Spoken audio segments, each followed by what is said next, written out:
licensed practicing volunteer attorney for the last 5 years. I was born and raised in London, England by my parents who are from Jamaica in the Caribbean. My desire is for people around the world to be educated and empowered on the issue of human trafficking and child sexual abuse. I believe that there are so many victims and survivors walking among us, but we simply don't know that because we respond incorrectly to the question, can you keep a secret? My desire is to see a changed world where whenever a person asks you, can you keep a secret? Instead of saying no or it depends, you say yes. So you can hear the person's secret and then you can protect and help them. I am privileged to be here in the House of Sacrifice in Depok. Last year I came to Indonesia for the first time. I was on a visa run from the Philippines.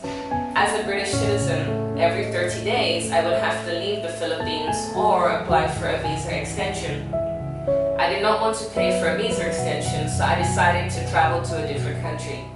I've had the privilege of traveling to 29 countries in my life thus far, and I decided I wanted to try a new place rather than going back to somewhere I had been previously. I therefore decided to come to Indonesia. I stayed with a friend's family who happened to be Muslim. They did not speak English, and so I was taken to the marketplace so they could communicate with me more effectively. Whilst at the market, I was wearing a t-shirt which said, Team Jesus.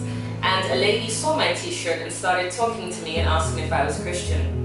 I told her that I was a born-again Christian, and she said she would be attending church that very same day. I asked her if I could accompany her. I gave her the address of where I was staying, and she came and brought me to the House of Sacrifice. When I was here, I was in the worship hall, and I was praying, but because of the air conditioning, I was so cold, I wanted to escape and go back into the warmth. One of the worship leaders actually invited me to go to the restroom and to the pantry. She said, I will take you there, I will accompany you. Once I had left the restroom, she explained to me that the Lord had asked her to come and talk to me. We took photographs together, and then by her posting on my Facebook page, she saw that I was a missionary. And she shared with me that you can stay in the prayer garden for 3 days. You can be accompanied here and you can have a place to sleep. I was very excited and very blessed by this fact because I actually had no place to stay for the remaining 3 days of my trip.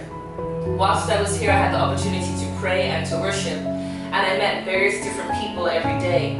I was here alone, and it was very difficult for me because I didn't speak the language, but I was really embracing the new experience and simply taking in the environment and just the opportunity to be in such an amazing place. I have had the opportunity to travel to so many countries and have so many experiences, and for that I'm truly thankful.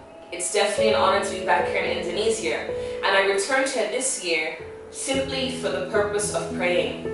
I came here last year by chance, and I decided that on this second trip to Asia that I wanted to start my trip in the prayer garden and end my trip in the prayer garden. I was supposed to be accompanied by one of my close friends and volunteers, Job Ajiman. We met in Ghana, and he has been serving my organization, Changing Cases, for the last 3 or more months.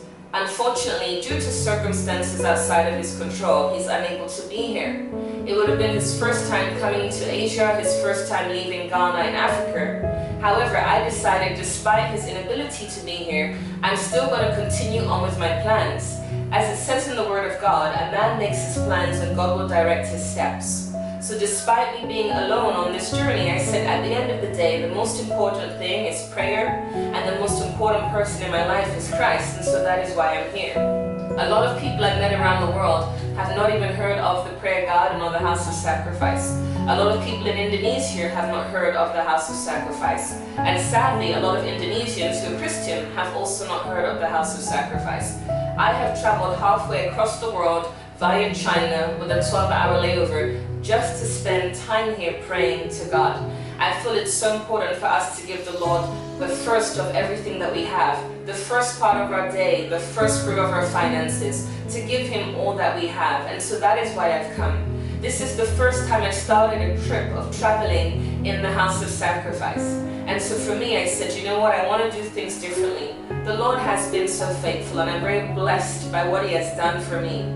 If you would love to support the work that I do, if you know of anywhere around the world that I can share my message of human trafficking and child sexual abuse completely free of charge, please contact me. My Facebook is Changing Cases.